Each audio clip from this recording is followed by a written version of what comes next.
Imagine watching someone, realize a fundamental part of their physical body is just missing. Right, something so intrinsic that its absence literally violates the basic laws of physics. Exactly. And instead of screaming, and instead of, panicking, they just look down and smile with this absolute relief. It's chilling. It really is. And that is the exact scenario we're looking at on page 1 of today's source material. And I mean, it only gets darker from there. Oh, absolutely. So welcome to today's deep dive. We are working from a single, deeply unsettling account for you today. It's titled The Hollow Reflection of Bhairavpur.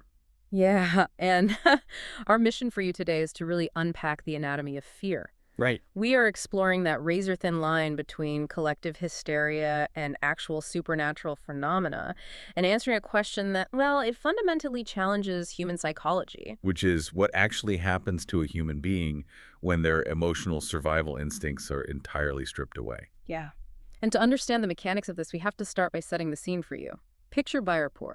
It's this remote mountain village, the kind of environment where isolation breeds a very predictable, comforting rhythm, Yeah. you know? Like everyone knows everyone. Exactly. Dusk usually brings the smoke from cooking fires drifting through these narrow streets. Farmers return home, shopkeepers shut their wooden doors, Yeah. and the darkness just settles across the valley in a familiar, cyclical way.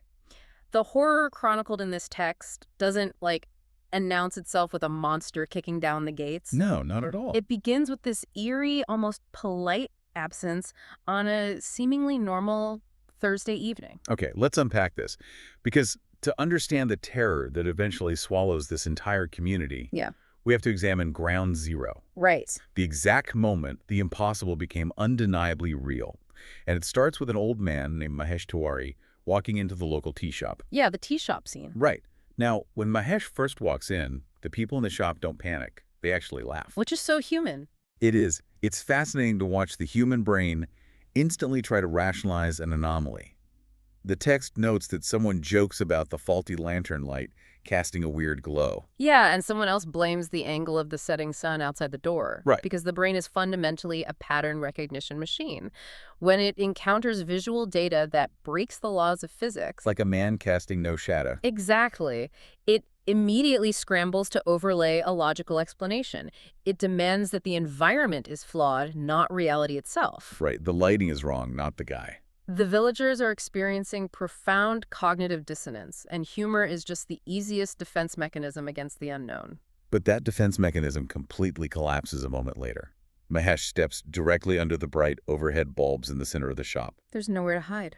Nowhere. Yeah. The rationalizations have to stop because there is absolutely nothing beneath him. There's no outline, no darkness following his feet, just the empty floorboards. Unbelievable. And the truly alarming part of this account isn't the missing shadow itself. Yeah. It is Mahesh's reaction to it. Or lack thereof. Exactly. He sits down, orders his tea, and is completely unconcerned. Finally, a child in the shop points at the floor and asks him, "Where did it go?" And what he says is just, Yeah, Mahesh looks down, smiles this relieved smile, and whispers, "I don't need it anymore." The text explicitly notes that his voice is completely flat. There is zero inflection. and that vocal shift is the crucial first symptom of what the text calls the hollowing out. The hollowing out. Yeah. When you speak, your micro-inflections are driven by subtle emotional currents, right? Anxiety, joy, fatigue. Sure. Mahesh's voice being entirely flat indicates that the internal mechanism generating those currents has completely shut down. Wow. And the tragic culmination of that shutdown happens just hours later. That night, Mahesh calmly and mechanically attacks his wife with a farming sickle. Which brings up a massive question about intent. When I was reading this, I tried to map it onto something we can understand. What if a shadow isn't just a physical trick of the light? Okay. What if it operates as an actual physical tether to our emotional core? Think about like an anchor line on a ship caught in a storm.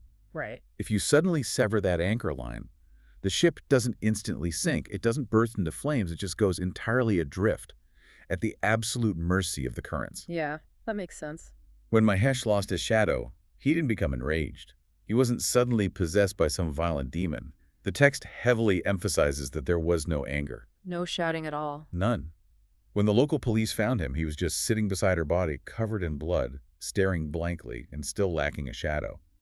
He had become a completely blank mechanical slate. The anchor analogy provides a really useful framework, but we have to push it further into the psychological implications. Okay. The contrast here is staggering. We inherently associate brutal violence with heated emotion, right? Crimes of passion, rage, deep-seated resentment. Yeah, usually there's a motive driven by feeling. Exactly. But this account forces us to look at violence as a byproduct of absolute emotional zero. It implies that without the emotional weight of empathy or the fear of consequence, human action becomes purely transactional and terrifyingly cold. So he didn't do it out of hate. No. The physical act of murder occurred simply because the internal barriers preventing it had been entirely removed. See, when a single individual commits a horrific, emotionless crime, you can write it off as a psychological break. Yeah. But when a whole village begins to lose its emotional baseline, it leaves a massive psychological vacuum, and vacuums draw attention. They absolutely do. Because Mahesh wasn't an isolated incident. The very next day, 3 more people in the village lose their shadows. By the end of the week, the number climbs to 17. And the village begins to suffer what the author accurately terms an emotional death. An emotional death. Yeah, it is a systemic hollowing out of the community. Laughter ceases, sadness disappears, children stop crying when they scrape their knees. And the parents don't even comfort them. No, they don't bother. Old friendships just dissolve overnight because the emotional glue holding them together is gone. And the animals notice too. Right, even the local animals sense the void. The text mentions dogs whimpering constantly, refusing to go near the shadowless villagers after sunset. Which naturally brings an outsider into the fold. Arjun Mehta, a journalist from Delhi, arrives in Bhairavpur investigating online rumors of a shadow sickness. Yeah, Arjun. Now, Arjun is essentially the surrogate for you, the listener. He arrives expecting to document a textbook case of mass hysteria. He assumes he's going to find religious panic, maybe water contamination causing hallucination. Right, a logical explanation. Instead, he walks into a completely paralyzed, detached populace. Yeah. So he starts doing what journalists do. He takes video footage. And this is where it gets really unsettling. Yeah. When he slows that footage down during playback, he discovers something buried in the mechanics of how these shadowless people move. They blink far less frequently than a normal human. Sometimes not at all. Yeah, and their physical movements lag slightly behind reality. The text describes it as puppets learning human behavior imperfectly. This is where the biological implications become fascinating. It is a documented plunge into the uncanny valley. Yeah, that lag. Think about how human movement actually works. It isn't just biomechanical. It is heavily propelled by intent and emotional anticipation. How do you mean? Well, before you even lift your arm to wave at a friend, your brain has fired off microexpressions and preloaded your muscles based on the joy of seeing them. Your emotional state primes your physical body for action. So without that emotional primer, the body is basically waiting for a conscious manual command to do anything. Press, without the emotional anticipation, the physical body is literally dragging behind reality. Wow. It has to consciously process the need to move and then execute the movement mechanically. That is what causes the puppet-like lag Arjun captures on camera. The driver is gone, only the vehicle remains. But here is where I really found myself struggling with the internal logic of the text. If these people are experiencing a total baseline loss of emotion, if they are completely emptied, why does that equate to extreme violence? It's a great question. Like with Mahesh, or the local police officer who tells Arjun about a search party that vanished into the mountains, only for one survivor to return shadowless and immediately kill his own family. Right. If you have no emotion, shouldn't you just become entirely passive? Why do they become killers? If we connect this to the bigger picture, we have to completely reevaluate what fear actually does for the human psyche. Okay. We have a tendency to view fear strictly as a negative emotion, a weakness to be overcome. But fear is actually a foundational survival instinct. It is the root of all consequence. I see. Think about it. Why don't you casually harm someone who is in your way? Partly because you fear the physical repercussions, the legal trouble. Right, I don't want to go to jail. Exactly. But deeper than that, you fear the emotional guilt. You fear the loss of societal connection. Empathy itself is deeply tethered to the fear of causing pain to another living thing. Wow, so fear is the guardrail. It is the ultimate moral guardrail. By completely emptying a human of fear, this phenomenon isn't making them passive. It is stripping away the hesitation that prevents us from treating other human beings as mere obstacles. Oh, that makes sense. They are hollowed out, living only base mechanical problem solving without the empathetic boundaries that fear naturally provides. Take away the guardrail and you just drive right off the cliff. Exactly. And that brings us to the entity actually orchestrating this stripping process. Because Arjun's camera footage captures more than just the puppet lag. The shape in the north. Yeah. Whenever he points his lenses toward the northern cliffs after dark, he picks up this strange, towering distortion. A tall, thin shape standing near the tree line, watching the village. And what's around it is terrifying. It is surrounded by hundreds of moving, writhing shadows that don't belong to anything. The local police are completely in denial, refusing to look at the footage. Naturally. So Arjun realizes modern technology isn't going to give him the context he needs. He has to pivot away from his cameras and talk to the deep past of the village. And he seeks out Kamala Devi. Yes. She is 90 years old, making her the oldest living resident of Bhairavpur. But the most critical detail about Kamala is that she has been completely blind since she was a little girl. Here's where it gets really interesting. Kamala is the only person in the village who isn't surprised by this. Not at all. She survives because she inherently respects the threat. She locks her heavy wooden doors, lines the frames with old iron charms. Yeah. And despite being blind, she constantly checks the ground for her shadow every morning before she even considers stepping outside. She keeps whispering it came back, referencing a time when the mountains supposedly opened when she was a child. And when Arjun enters her small, incense-filled hut, before he can even introduce himself, she asks him if he checked his shadow. Because, according to her, once it tastes fear, it follows. The reliance on non-visual senses to detect and manage this phenomenon is a brilliant adaptation. Oh, absolutely. The iron charms, the heavy reliance on the smell of incense to mask scent, the tactile checking of the environment. She's feeling around for the shadow. Right. She is engaging with the threat on a sensory level that the sighted villagers completely missed because they were too busy being fooled by lantern light and sunset angles. But the paradox is incredible.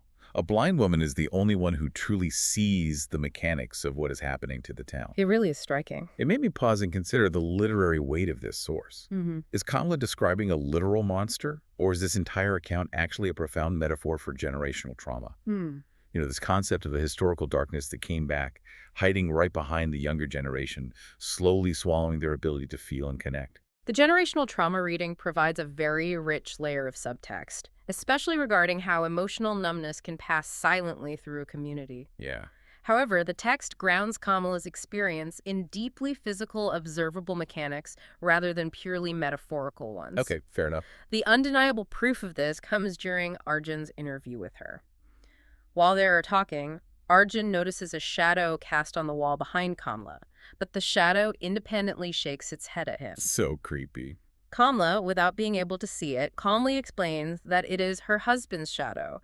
He lost it to the mountain 50 years ago, and now it hides inside hers. The idea of nested shadows, one shadow seeking physical refuge inside another. It proves that these shadows are not just abstract metaphors for trauma. They are physical, almost parasitic entities that retain some semblance of independence. And a distinct desire for self-preservation. Right, they have the agency to hide. It is a beautiful, deeply terrifying image. But Kamala's warnings cease to be just interesting folklore very quickly. Because of the power grid. Exactly. The fragile power grid in Bhairavpur completely fails. The village is plunged into a total blackout, and this event forces the remaining populace into a direct, catastrophic confrontation with the entity Kamala described. The blackout is the catalyst. It strips away the very last of their modern technological defenses. There are no bright overhead bulbs to stand beneath anymore. Right. The village is reduced to nothing but moonlight and vulnerability. And the scene that unfolds at the central village well is chaotic.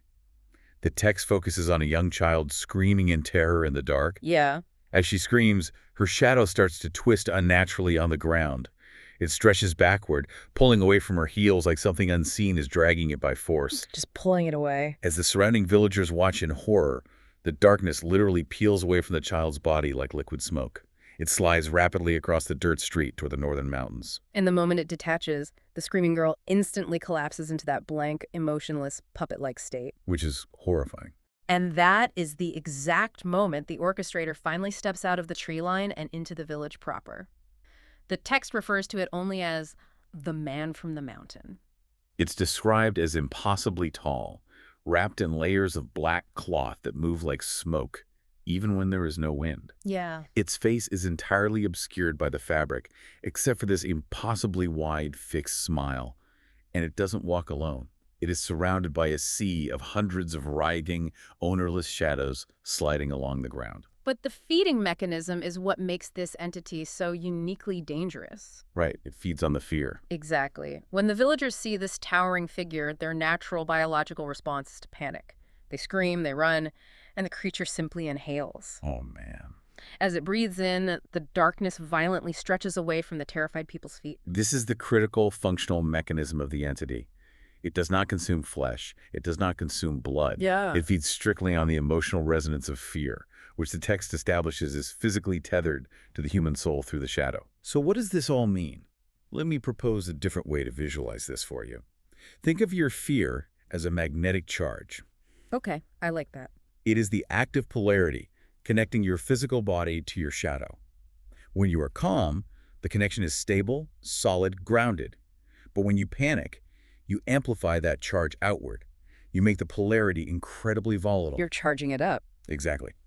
The more you panic, the stronger and more erratic the charge becomes, making it incredibly easy for an external magnetic force, in this case the creature, to lock onto it and rip the shadow away entirely. Yeah. The villagers' panic isn't just a reaction. It is the absolute worst mistake they could make. It is serving themselves up on a silver platter.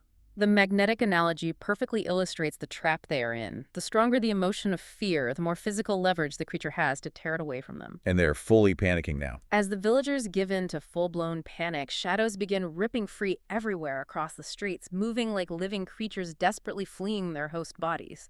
And as the towering entity absorbs them into its own mass, it grows visibly larger, expanding unnaturally in the moonlight. It is a terrifying, inescapable feedback loop. Their terror feeds the creature, making it more terrifying, which in turn causes more terror. But then Kamala intervenes. Yes. The blind woman emerges from her locked home into the chaos and screams at the top of her lungs, "Look at the ground." Because looking away from the direct visual source of the terror is the only way to weaken the panic. Right, it breaks that volatile magnetic pull. And as she yells, she holds up an old polished bronze mirror, aiming it directly toward the smiling figure. What's fascinating here is what that bronze mirror actually reveals. Yeah. In folklore and literature, a mirror doesn't just reflect a surface image, it reflects absolute truth. It strips away perception. And the reflection in the bronze shows that the creature isn't a man at all. It's a hole. Yes, it is a human-shaped void.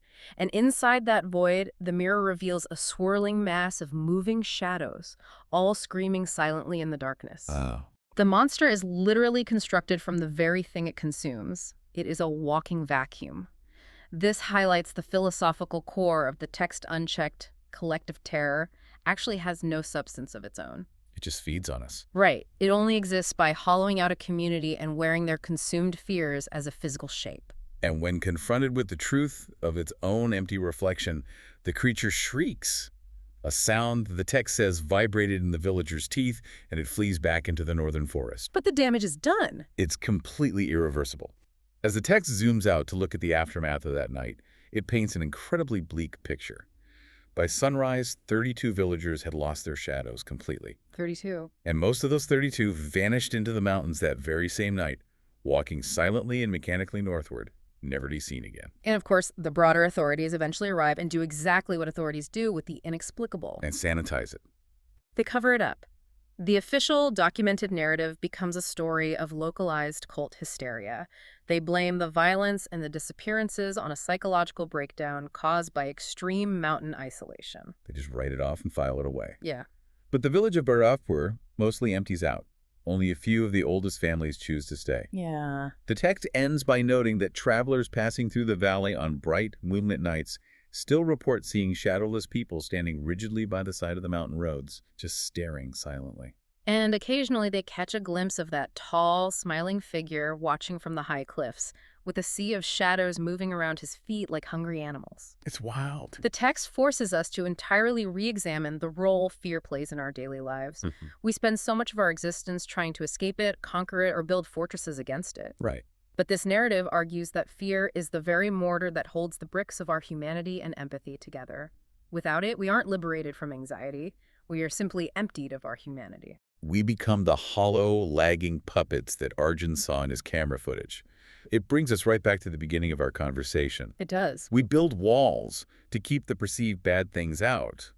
But sometimes, by completely refusing to engage with our own fear, we're actually locking away the very thing that keeps us grounded and connected to each other. This raises an important question, one that lingers long after you close the Yeah. book.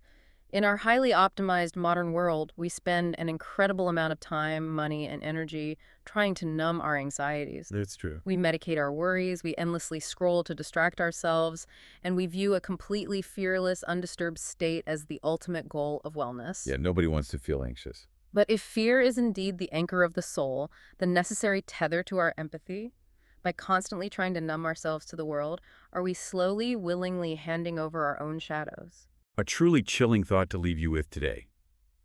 When you step outside later, maybe take a quick, deliberate glance at the ground beneath your feet in the sun, just to make sure your shadow is still keeping up with you.